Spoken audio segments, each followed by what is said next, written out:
Welcome to another VRS quick tutorial for the Ferrari 488 GT3. Today we will be at Sebring Raceway. I'm VRS coach Pablo Lopez and I will be showing you how to get fast and consistent lap times in this amazing car. Let us begin. From your previous lap, you will be approaching turn 1 far right in 5th gear. Start your braking where the building gets taller on the right. You should brake at 60% briefly, then reduce it to 25% throttle braking. You will want to turn in where the wall kinks and downshift into 4th. Get close to the wall with your left tires over the yellow line and then control the throttle to full while you exit wide. For the next left-hander, you should be far right and begin braking steady at 75% pressure at the 3 cones on the right. Once you reach the 1 cone, begin a sharp trail brake and turn in.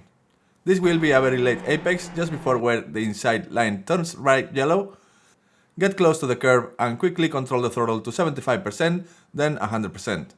Once you start to rotate right for the next corner, reduce the throttle back to 75% and hug the right side. Next, when you get past the blue and white strip on the right, you will rotate left while applying minimal trail braking. Don't get too close to the curb and get back to the throttle to 75%, a car length before the yellow line turns right. That's where you will hit the apex and exit wide and get to full throttle. For the next sweeping right-hander, you will hug the right side until the tarmac gets lighter, where you will transition to the left side to set up the next hard right. Right at the 4 cones, you should start your braking at 75% in a straight line and downshift into 2nd gear. Start your turn where the tarmac changes color and begin trail braking into the apex and attacking the curb quite aggressively, then sacrificing the exit to set up the next corner in the sequence. Next, you should rotate left and attack the curb, then head straight to the next apex on the right, where you will get close but stay off the curb. You will exit in the middle and stay there as you approach turn 8. For this S sequence, you will approach from the middle and then apex on the right-hander and hug it until you exit again in the middle, then slowly move left for a late apex on turn 9. As you head down the straights, you will move back to the left to set up the next right-hander. For turn 10, you should aggressively brake between 75 and 80% steady until you reach the cone where you will turn in and begin a steep trail brake. Just before the dark line turns bright yellow, you should apply 75% throttle and quickly get to full throttle as you apex and exit. Don't go too wide because you will have to immediately make the next left at full speed.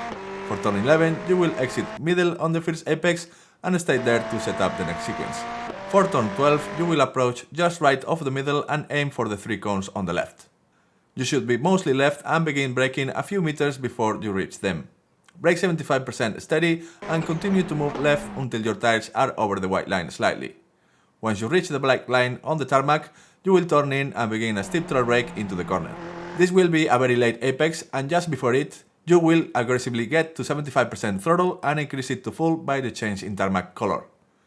You can exit wide left all the way to the dirt, then slowly move down to the right in the straightaway. You will want to approach this left-hander from the far right with your tires on the white line. Rotate left and barely clip the curb, then exit mostly right. On the second apex, you will want to aggressively attack the curb with your left tires, over the curb then completely sacrifice the exit and remain far left as you approach the next right-hander. For turn 15, you will begin your braking just before the 3 cones on the left, at 75% steady for a short time, then turn in at the 1 cone and begin a very steep trail brake. Like the previous turn, you should aggressively get over the curb with your inside tires and immediately get on the throttle to 60% and smoothly get to full as we exit in the middle to set up the next left-hander. For this one, you will get both of your left tires on the curb and reduce your throttle to 75%. At the end of the curb, you will rotate the car momentarily left and apply 50% brake pressure, then reduce it to minor trail braking, aiming for a late apex and get the throttle early to 75% before full throttle on a wide exit. You should aggressively attack the curb and explore the track limits to help you gain speed down the long straight ahead. Down this straight, you can pass or defend your position, but when you are by yourself, it's best to stay left. The last turn is tricky and gives a lot of problems to the drivers until they understand how to attack it. So first, you should look for the change in tarmac, where you will brake 50% and begin downshifting to 3rd. You should begin a steep trail brake into minimum trail braking and continue to rotate to the right. Aim for where the yellow line forms an angle and get close into it. Once you pass the end of the yellow line, get to the throttle to 75% and apex close to the wall. You should sacrifice the exit and stay right, get to full throttle and apex again slightly in front of the orange cone on the right. From then you can exit far left over the white line and head down on the straight towards the finish line. I'm Pablo Lopez and this has been a quick tutorial of the Ferrari 488 GT3 EVO at Sebring. For a full tutorial, sign up for an account at VRS.racing where you can get telemetry from numerous cars, track maps and tutorials, plus coaching from me and many of the top sim racers in the world.